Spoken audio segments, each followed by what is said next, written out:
Eto na naman po ulit ang Batanggenyong Lagalag. Kung di ka pa nakasubscribe sa aking channel, ay mag-subscribe ka na dahil meron na naman akong napuntahan dine lang sa Batangas City.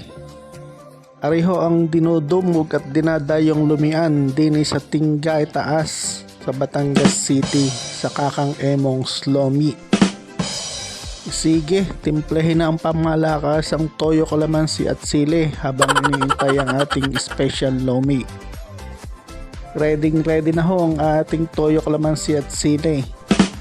At nandini na nga ho ang special lomi, 80 pesos ho yan. Kitang kita nyo man ho ang putok-batok na toppings. Pwede ho yan ng double toppings. Yan ho ang special lomi dinim na may toppings sa pupor at itlog. Talagang inuna ko ang pupor at kitang kita kong malutong. Dahil nga ho aray dinudumog at dinadayo di kayo maghihintay ho ng hindi naman ho katagalan dahil nga marami ho silang order.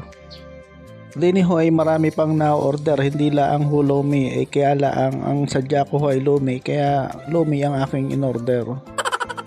Basta't ang lomi ho ay bagong luto ay kita nyo gat na usok. Pagkasarap po niyan. Bago lalagyan ng pangmalakasan na toyo, kalamansi at sili, di pandali na ho. Ang lomi ho din sa Batangas ay walang pinipiling panahon, kahit ho mainit, katirikan ng araw o kaya naulan ay sadyang masarap ho ang lomi. Di nga lang pagkakatanghalian ho ay tagaktak na inyong pawis sa inyong pagkain ng lomi. Pagka naman ho kayo may hangover ay di araw napakainam na kainin sa umaga at kainit ay tanggal lang inyong hangover ho din Araw yung papasok sa Kakang Emong's mula dun sa highway at araw yung kanilang parking space. Napakaluwang po ng kanilang parking space. Ayan, kitang-kita nyo naman ho. At yun ho ang lumian. Kita nyo ho ay kadaming waiting. Punong-puno ang mga lamesa, meron pa ho yan sa labas. Ari naman ho ako lang price list din ay siya.